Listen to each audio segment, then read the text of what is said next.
Well, David, perhaps I should say a little bit about this small collection of items concerning the Sydney Harbour Bridge, which has been such a very, very big part of community life in Sydney for a very long time, 90 years now, because we're recording this not very long after the 90th anniversary, which was in March 2022.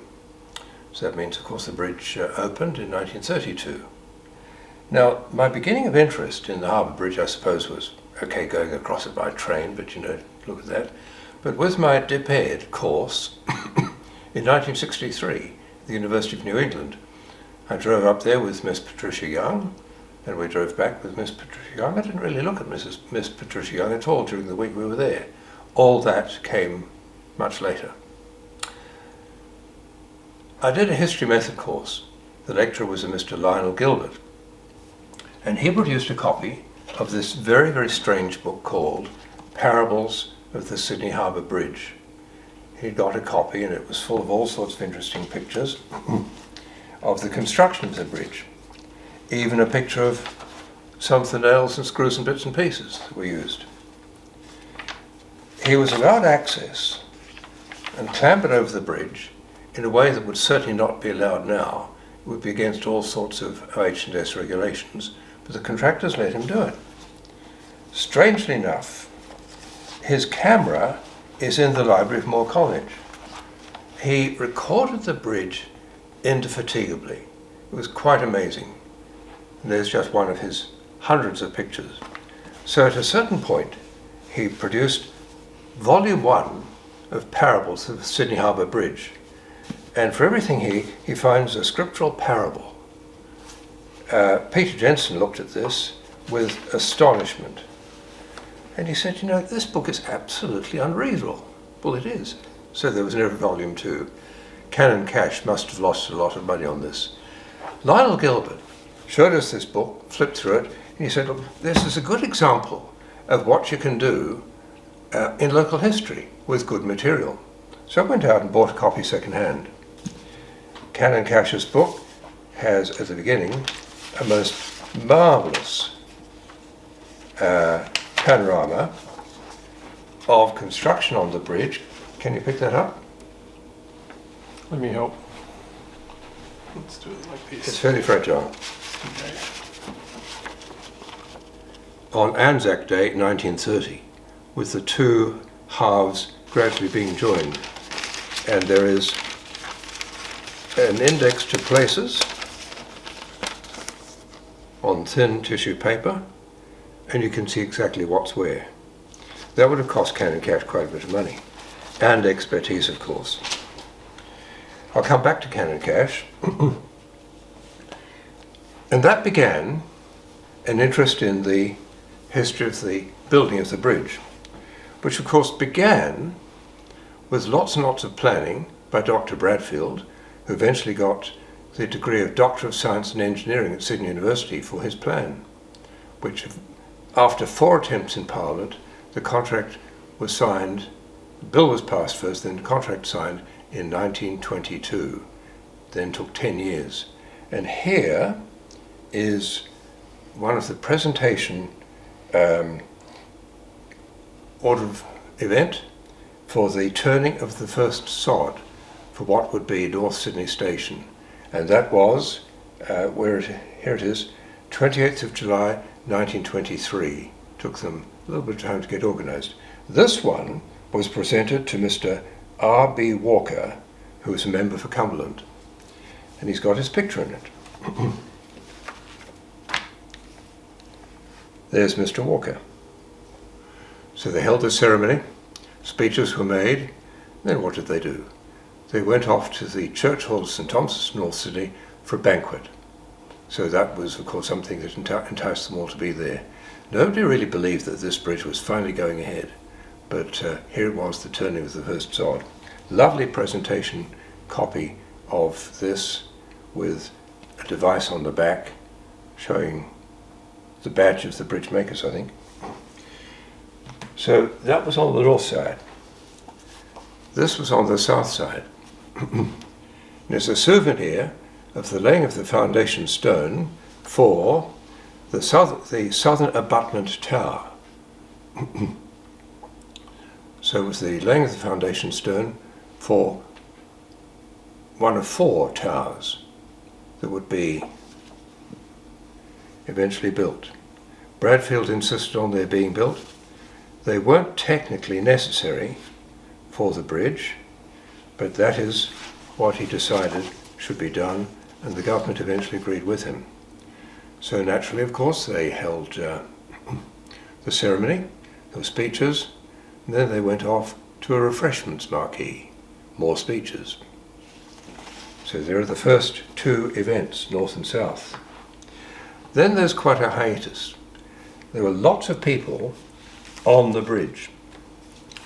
One of them was Harry Phillips. Now, Harry Phillips was a photographer who took a lot of pictures around, especially in the Blue Mountains and guidebooks around Sydney and so forth. Well, Harry Phillips was also allowed on the bridge in a way that would never be allowed now. It's a lovely little booklet. It contains some super pictures, like this one, and a lot of interesting technical details. There are 6 pages given over to technical details. How wide is the bridge? How high is the bridge? And in fact, it was 497 feet high, which was 3 times the maximum height of any building permitted in Sydney, right up to the late 1950s, 150 feet. So the bridge towered far above anything else in the city, far above. So Harry Phillips, I think, would have made quite a good living out of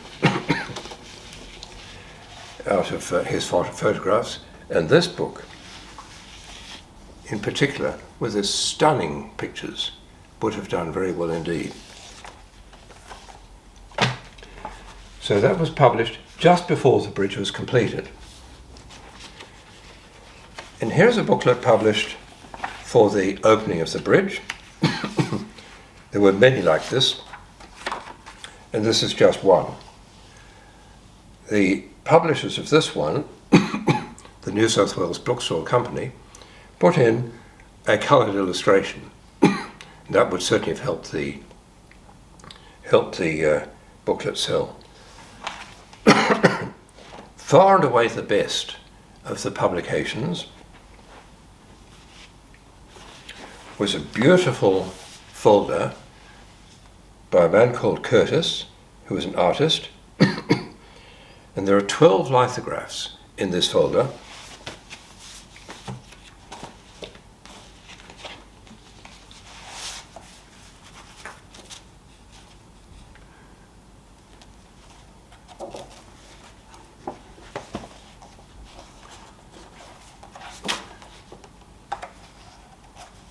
He had an eye for just what a colossal undertaking it was. Here's the first one, the workshops. And he conveys the tremendous sense of activity. You can almost hear the machinery at work in his drawing. Here is the first post being erected by means of creeper crane. Now what he does, he includes some human figures in almost all of his drawings, and they're minuscule. In fact, the gargantuan scale of this colossal undertaking, costing well over £2 million, which was a huge amount of money at that time, is made even more massive by Curtis's drawings. Especially is this the case with the main bearing. You can see some men there, probably about a quarter of the size if they really are. So the purchaser of this folder was told what an absolutely colossal undertaking this was. I'll show you one more.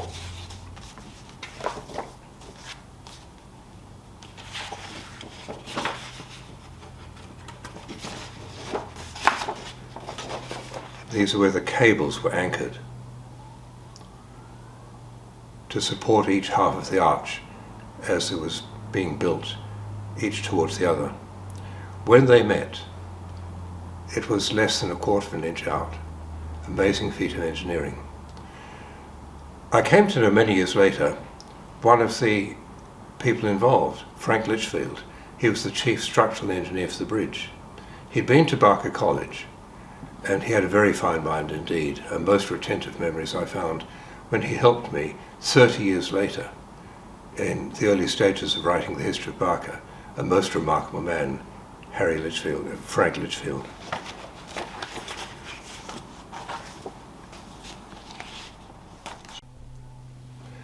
Back to Canon Frank Cash, who had an eye for the history of Sydney. And here is Sydney Cove in 1874. His rectory, Christchurch, Lavender Bay, had a magnificent view right overlooking the site of the bridge, and then of course of the bridge itself as it developed. He could not leave the Sydney Harbour Bridge alone. He was rector there from 1923 to 1964, and his parish magazine, all through that time, had pictures of the Harbour Bridge. He recycled them. Here are the demolitions taking place on the north side of the harbour, and the shutter speed must have been, he would have had a special film too, to take pictures of falling walls like this. Very proud of it. On the bridge, Canon Cash took pictures like this of the construction of the deck, clambering all over the works. Or this, looking straight up, part of the arch. Or this, construction of not the pylons, but the huge stone supports of the approach bridge. And lastly, this one, getting fairly close to the closure. One of them, he was right up at the top, 497 feet up, looking over from east to west, while there's a group of about 6 engineers in September 1931 at the point of closure. It's a remarkable achievement. And Dad, where did you source these from? Like, you've got about 20 of them there. Well, the parish itself has a full set. I was able to establish that. There's a few in the National Library, and there's a big collection, not complete, but a big collection in the Library of Moore College. This was the set that formerly was in the library of the Church of England Historical Society. When they disbanded their library all many years ago, I was given this collection. A very nice collection to have too. Let's come forward to the 50th anniversary. The 50th anniversary was marked. The Department of Main Roads wanted to celebrate, so they produced a very, very nice magazine. And on the back of it, there's a reproduction of one of the many celebratory posters that they did. This one looks as if the alignment of the bridge is about 30 metres out. It looks terrible, but that wasn't the case. Here's another one that was produced at the time. Again, showing the same picture of work under construction. Why they've chosen that one, I don't know. Here is the front page of the Sydney Morning Herald on the 19th of March 1932. And one of many posters that were published at the time.